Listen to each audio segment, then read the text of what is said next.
Hello everyone, welcome to analysis of Nifty and Bank Nifty. जैसा कि हम देख सकते हैं कि ये वीकली कैंडल है निफ्टी की।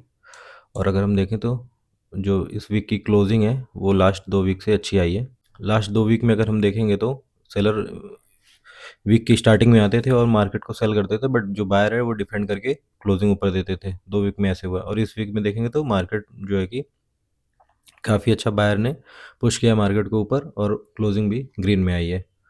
और अगर हम अभी देखें तो जो ये इस वीक में इनसाइड कैंडल भी बनी है, अगर आप देख रहे होंगे तो ये लो था और ये हाई है, तो इनसाइड बनी है, तो इसके ऊपर जाएगी तो मार्केट में अच्छा मूव आएगा और मार्केट ऑल टाइम हाई के ऊपर ही अपने आप को होल्ड कर रही है। तो मे बी मार्केट वेट कर रही है यूएस ट्रेड डील जो हमारी होने वाली है उसकी वजह से। तो जब वो होगी तो मे बी तब ब्रेकआउट दे। अगर इसको ब्रेक डाउन देना होता तो मे बी दे दी होती, इतना टाइम नहीं लगाती। अगर इतना टाइम लगा रही है, होल्ड कर रही है, तो फिर मे बी ऊपर ही जाने के लिए होल्ड कर रही है। बाकी अगर हम देखें अभी बैंक निफ्टी में देखें तो बैंक निफ्टी भी वही है।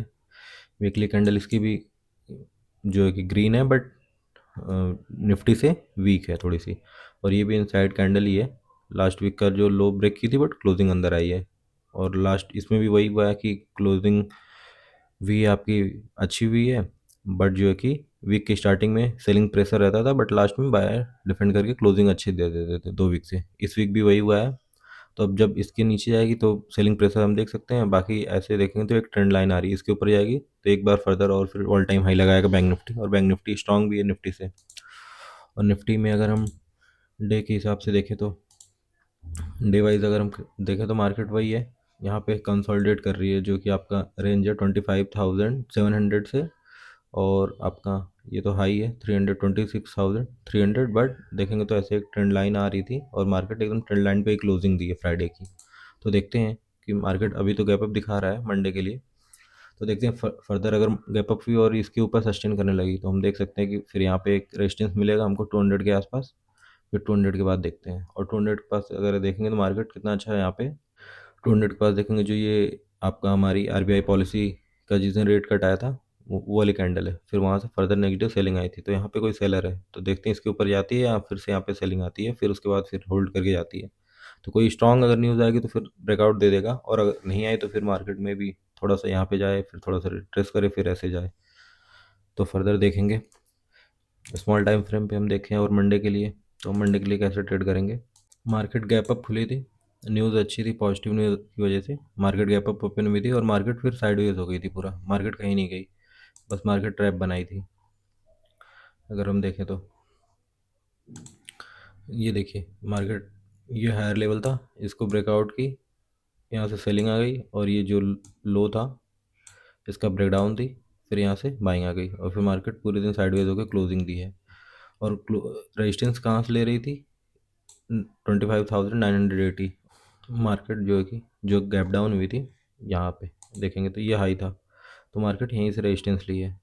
और ये थोड़ा सा यहाँ पे गैप भी है 15 तक है, थोड़ा सा ही है। तो देखते हैं मार्केट अगर गैप अप अभी दिखा रहा है और अगर ये जो रेजिस्टेंस है इसको अगर ब्रेकआउट देगी तो मार्केट फर्दर और ऊपर जा सकती है, यहाँ से जो सेलिंग आई थी यहाँ तक। अभी मार्केट वाले गैप अप दिखा रहा है ये 26,055, ये जो रेंज है यहाँ सेलिंग का रेंज है। तो अगर मार्केट इसके ऊपर सस्टेन करने लगेगी तो फिर फर्दर मार्केट 200 यहाँ पे जो सेलिंग आई थी यहाँ तक अप्रोच करने की कोशिश करेगी 200 तक। तो फिर देखते हैं कि मार्केट यहाँ से क्या करती है, यहाँ से रिट्रेस होकर फिर ऊपर जाती है या फिर यहाँ पे से भी ऊपर चली जाती है न्यूज़ के। और अभी आपने देखा ही होगा कि फ्राइडे को हमारा एडीआर इन्फी का काफ़ी पॉजिटिव हो गया था। न्यूज़ तो समझ में नहीं आई क्या थी, बट काफ़ी पॉजिटिव था, तो उसकी वजह से गिफ्ट निफ्टी भी काफ़ी पॉजिटिव हो गया था। तो देखते हैं फर्दर कि मंडे को ओपनिंग कैसी होती है। 43% हो गया था, जो कि काफ़ी ज़्यादा है। तो कोई ग्लिच था या क्या था वो तो पता चलेगा मंडे को ही, कि अगर रियल में कुछ था तो फिर हमारी मार्केट भी वैसे रिएक्ट करेगी, और नहीं था तो फिर नहीं करेगी। तो अभी यहाँ पे हम देखें तो मार्केट में क्या है, मार्केट में अगर हम देखें सेलिंग आई और ये रिट्रेसमेंट है, फर्दर ऐसे जाएगी, या फिर अगर आप छोटे टाइम फ्रेम पे देखें, थोड़ा सा जूम आउट करें तो मार्केट में काइंड ऑफ डब्ल्यू भी आपको दिखेगा यहाँ पे। देखिए मार्केट में फॉल आया, मार्केट ऊपर गई, फॉल, और ये जो लो था मार्केट इस लो को डिफेंड कर रही है, फिर ऐसे। तो ये डब्ल्यू भी है। तो देखते हैं मार्केट क्या बनाती है, डब्ल्यू बनाती है या क्या बनाती है।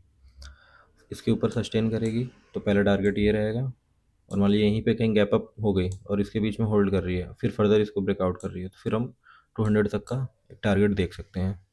और इसमें अभी हम देखेंगे बायर होंगे ज़्यादा या सेलर, तो सेलर तो इधर थे, मार्केट ऊपर ही होल्ड की है, तो यहाँ पे तो बाइंग नहीं किए होंगे, लेकिन यहाँ पे जो भी बायर आ रहे थे मार्केट उनको निकाल दिए सबको, तो अभी भी इसमें सेलर होंगे, तो इसके ऊपर जब जाएगी तो ये सेलर जो भी है सब अपनी पोजीशन कट कर देंगे, तो मार्केट फर्दर और ऊपर जा सकती है। तो अच्छी शॉर्ट कवरिंग इसके ऊपर ही हम देख सकते हैं। और मार्केट की जो है कि अभी निफ्टी की नेक्स्ट मंथली एक्सपायरी है, नेक्स्ट वीक मंथली एक्सपायरी है। और अगर हम देखें बैंक निफ्टी देखें तो बैंक निफ्टी तो वीक था, क्योंकि बैंक निफ्टी डे हाई भी नहीं क्रॉस कर पाया था लास्ट, जो आपका थर्सडे था, थर्सडे का। तो ये इनसाइड कैंडल बनाया है डे में, अगर हम देखेंगे तो मार्केट फ्लैट खुला था और निफ्टी गैप अप खुला था और बैंक निफ्टी फ्लैट खुला था, और ये यहीं पे पूरा दिन इसी में ट्रेड किया है। ये थर्सडे का हाई है और ये थर्सडे का लो तो ये था, बट थर्सडे की जो क्लोजिंग था इसको होल्ड किया है। तो अगर मार्केट को नीचे जाना है तो इसको जब ब्रेक डाउन देगा तो फर्दर और नीचे जा सकता है, क्योंकि यहाँ पे बायर होंगे, जो भी बायर है सबके एस एल यहीं पे हैं। और अगर हम देखें सेलर जो हैं उनके एस एल यहाँ पे है 200 के पास, और देखिए मार्केट यहाँ पे 200 पे काफ़ी अच्छा रेजिस्टेंस ले रही है, तो इन साइड बनाई है। तो जब भी 200 को ब्रेक करेगी तो फर्दर हम और देख सकते हैं कि 400 पहला ये रेजिस्टेंस आएगा, ये जो आपका लो है 400 के पास, उसके बाद फिर फर्दर ये रेजिस्टेंस है 550 के पास। तो देखते हैं कि मार्केट गैप अप ओपन होकर अगर सस्टेन करेगी तो वहाँ तक जा सकती है। और अगर हम डाटा देखें तो एफ का जो डाटा है अभी मंडे के लिए, तो जो कि क्लाइंट जो है वो बियरिश हुए हैं, उन्होंने उनके पास जो लॉन्ग की पोजीशन थी फ्यूचर लॉन्ग उन्होंने कम किया है, और जो एफ हैं उन्होंने फ्यूचर शॉर्ट जो था उन्होंने कम किया, उन्होंने कुछ फ्यूचर बाइंग की है, और प्रो हैं उन्होंने फ्यूचर और ऐड किया है, तो उनके पास फ्यूचर में बाइंग है।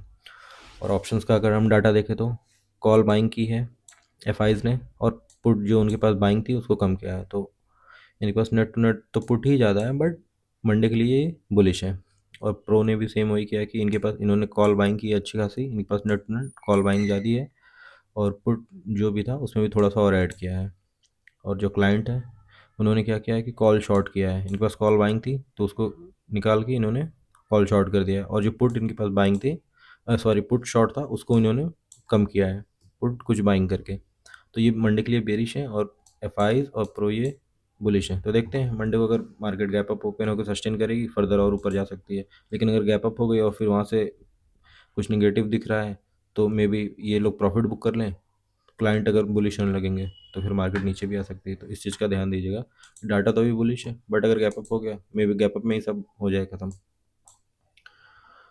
और अभी आपका जो है कि मार्केट में वॉल्यूम भी कम हो गए होंगे, क्योंकि जो एफ हैं वो मोस्टली छुट्टी पे चले गए होंगे, अभी दिसंबर लास्ट चल रहा है, क्रिसमस है, तो मोस्टली वो छुट्टी पे ही जाते हैं दिसंबर में, अब वो जनवरी में आएंगे 1-2 जनवरी के आसपास, तब वॉल्यूम आएगा, तो मे भी मार्केट में मूव उतने बड़े बड़े ना आए, तो इस चीज़ का भी ध्यान दीजिएगा, डिके भी हो सकते हैं ज़्यादा मूव नहीं आएंगे तो इस चीज़ का ध्यान रखिएगा।